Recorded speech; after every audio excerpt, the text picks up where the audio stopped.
నమస్కారం అండి అందరికీ.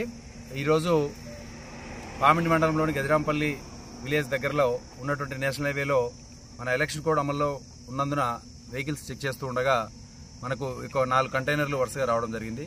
ఈ యొక్క 4 కంటైనర్లు పోలీస్ స్టిక్కరింగ్తో రావడంతో మాకు అనుమానం వచ్చి వెహికల్స్ని ఆపి చెక్ చేస్తున్నాము.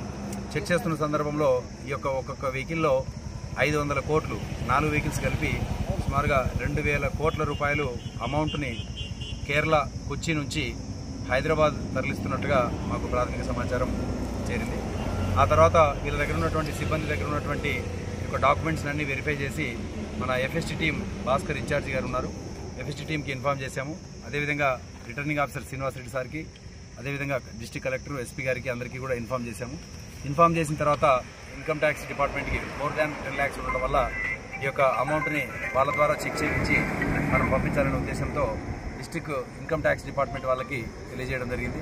వాళ్ళు వెంటనే స్పందించి ఇక్కడికి వచ్చి వాళ్ళ దగ్గర ఉన్నటువంటి బిల్స్ అన్నింటినీ కూడా చెక్ చేసి ఇవి ఐడిఐ బ్యాంక్ దగ్గర నుంచి ఒక 500 కోట్ల రూపాయలు, అలాగే ఐసిఐసిఐ బ్యాంక్వి 500 కోట్ల రూపాయలు, ఫెడరల్ బ్యాంక్ ఆఫ్ ఇండియా 1000 కోట్ల రూపాయలుగా నిర్ధారించి ఇవి కొచ్చి నుంచి హైదరాబాద్లో ఉన్నటువంటి ఆర్బీఐ బ్యాంకుకి తరలిస్తున్నారు అని చెప్పేసి మనకు తేలింది. సో ఈ ఆఫ్టర్ వెరిఫికేషన్ తర్వాత మనం ప్రాపర్గా పేపర్లన్నీ బిల్స్ అన్నీ ఉండడం వల్ల వాటినన్నింటినీ కూడా ప్రాపర్గా ఎస్కార్ట్ తోటి తీసుకెళ్తున్నారనే ఉద్దేశంతో ఆఫీసర్లకు ఇన్ఫార్మ్ చేసి ఈ యొక్క అమౌంట్ని రిలీజ్ చేయడం జరిగింది. Thank you.